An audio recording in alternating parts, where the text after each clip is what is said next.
আসসালামু আলাইকুম এভরিওয়ান, কেমন আছেন সবাই? আশা করি সবাই ভালো আছে। আমরা স্মার্টফোন কেনার আগে রম জিনিসটা একটু দেখে কেনা উচিত, কারণ স্মার্টফোন স্পেসিফিকেশন তারপরে আবিজাবি সবকিছু দেখে বুঝে নেওয়াটাই সব থেকে বেটার মনে করি।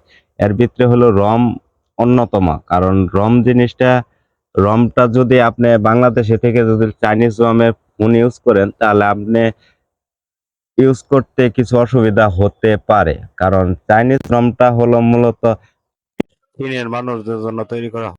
রম জিনিসটা কি? রম হলো মূলত স্মার্টফোন নির্মাতা কোম্পানিগুলা অ্যান্ড্রয়েড এর উপর নির্ভরশীল। অ্যান্ড্রয়েড একটা ওপেন সোর্স প্ল্যাটফর্ম। এই অ্যান্ড্রয়েড প্ল্যাটফর্মটা স্মার্টফোন নির্মাতা কোম্পানির কাছে দিয়ে দেয়। তারা কিছুটা কাস্টমাইজেশন করে তাদের নিজস্ব ফোনের একটা ইউআই বা ইউজার ইন্টারফেস তৈরি করে, সেটাই মূলত হলো রম। এখন যেমন স্বামীর ইউআই হলো এমআই ইউআই, স্যামসাং এর ইউআই হলো ওয়ান ইউআই, ভিভোর ইউআই হলো ফান্টাস ওএস। এরকম এক একটা ব্র্যান্ডের এক একটা নামে ইউআই তৈরি করা, কিন্তু মূলত সেটা অ্যান্ড্রয়েড প্ল্যাটফর্মের উপরেই নির্ভরযোগ্য একটা ইউআই তৈরি করছে কোম্পানিগুলা। ওয়ার্ল্ডে তিনটা রম আমরা সচরাচর দেখে থাকি: গ্লোবাল রম, ইন্ডিয়ান রম, চাইনিজ রম। আমরা সর্বপ্রথম চাইনিজ রম নিয়ে কথা বলবো। চাইনিজ রমটা হলো মূলত স্মার্টফোন নির্মাতা কোম্পানিগুলা চীনের মানুষদের টার্গেট করে একটা ইউআই তৈরি করে, যেটা চীন এক্সক্লুসিভ, সেটা চাইনিজ রম হিসেবে বিবেচিত। যেমন চাইনিজ রমের একটা বড় সুবিধা হলো যেটা আপডেট সব থেকে আগে পাওয়া যায়, কারণ আপডেটের প্রসেসটা একটু দীর্ঘমেয়াদী হয়। যখন একটা কোম্পানি প্রথমে আপডেট আনে, সেই আপডেটটা সর্বপ্রথম তাদের মতো ডিজাইন করার পর সেই আপডেটটা দেওয়া হয় গুগলের কাছে। গুগল সেখানে রিচার্জ করে তারপরে তা তারা স্মার্টফোনে আপডেটগুলো রোল আউট করে। যেমন চাইনিজ রমে সেই প্যারাডা নাই। যেমন যেহেতু গুগলের কোনো সার্ভিস চীনে চালু নাই, সেক্ষেত্রে সরাসরি স্মার্টফোন কোম্পানিগুলো আপডেট এনে সর্বপ্রথম চীনের মার্কেটে রোল আউট করতে পারে।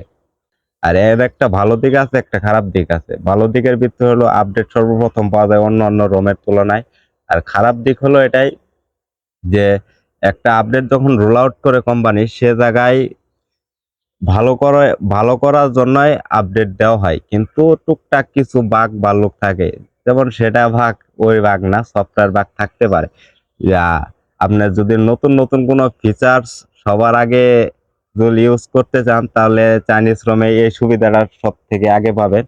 আবার সব থেকে বড় খারাপ যেটা হলো যে যদি কোনো বাগ থাকে, সেটা আপনি সবার আগে ফেস করতে পারবেন। আর সব থেকে ভালো সুবিধা হলো যেটা, যেহেতু বাংলাদেশে আনঅফিসিয়াল মার্কেটটা অনেক বড়, এ জায়গায় আনঅফিসিয়াল অনেক ফোন সেল হয়।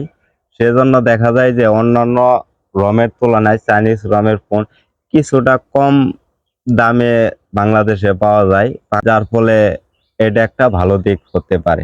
গ্লোবাল রমরা মূলত হলো যে পুরা বিশ্বের জন্য একটা রম তৈরি করে, যেটা সব দেশের মানুষের জন্য ইউজার ফ্রেন্ডলি হয়। চীন ছাড়া আর বাকি যে দেশগুলো আছে, সব দেশের মানুষের জন্য যে একটা রম তৈরি করে ডেভেলপাররা, সেটাই হইলো গ্লোবাল রম। গ্লোবাল রমের সুবিধা হলো যেটা কোনো কান্ট্রির মানুষের জন্য ইউজার ফ্রেন্ডলি একটা রম। গ্লোবাল রমের একটা খারাপ দিক বলা যেতে পারে, যেটা হলো যে আপডেটের বিষয়।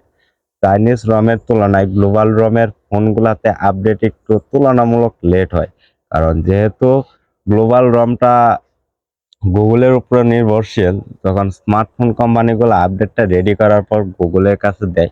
গুগল সেখানে রিসার্চ করার পর তারপরে আপডেটগুলো রোল আউট করে। এটা একটা দীর্ঘমেয়াদী একটা প্রসেস, সেজন্য একটু চাইনিজ রমের তুলনায় গ্লোবাল রমের ফোনে একটু আপডেট লেট হয়।